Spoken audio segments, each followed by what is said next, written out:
Rema hari ini, Amsal 3 ayat 13-15. Berbahagialah orang yang mendapat hikmat, orang yang memperoleh kepandaian, karena keuntungannya melebihi keuntungan perak, dan hasilnya melebihi emas. Ia lebih berharga daripada permata, apapun yang kau inginkan tidak dapat menyamainya.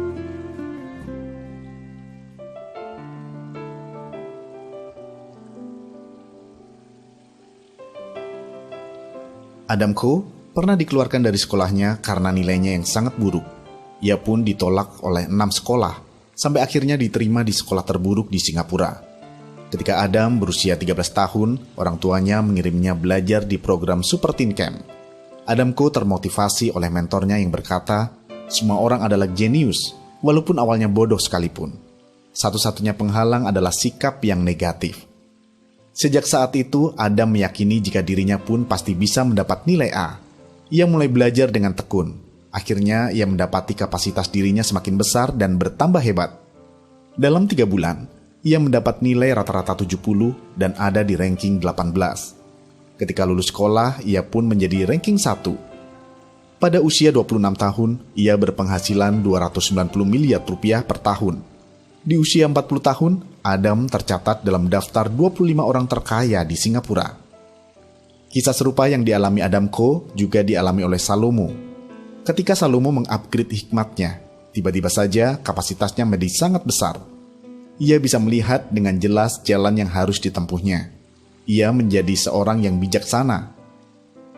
Ia bisa menganalisa kekurangan dan kelebihan atas suatu kasus.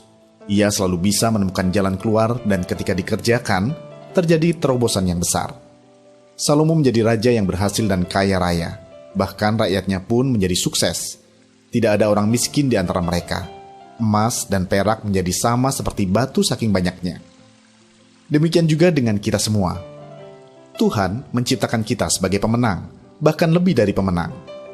Karena ketidaktahuan kita saja, kita menjadi terpuruk dan seolah tidak berdaya.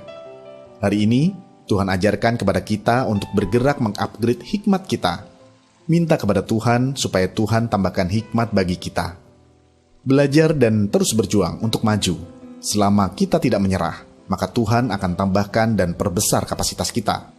Kerohanian kita akan menjadi pertumbuhan luar biasa dan kesempatan-kesempatan akan terbuka di depan kita. Sehingga kita akan mencapai keberhasilan tanpa batas. Sudahkah Anda mengupgrade hikmat Anda selama ini? Menurut Anda, mengapa untuk memperbesar kapasitas kita perlu mengupgrade hikmat kita? Komitmen apa yang akan Anda ambil agar kapasitas hidup Anda semakin memperbesar? Tuhan Yesus, kami rindu hidup kami senantiasa menjadi berguna bagi perluasan kerajaan-Mu di muka bumi ini. Ajar kami untuk dapat mengupgrade hikmat kami, sehingga kapasitas kami semakin besar. Di dalam nama Tuhan Yesus, kami berdoa. Amin. Ketika hikmat kita di-upgrade, kapasitas kita akan menjadi sangat besar.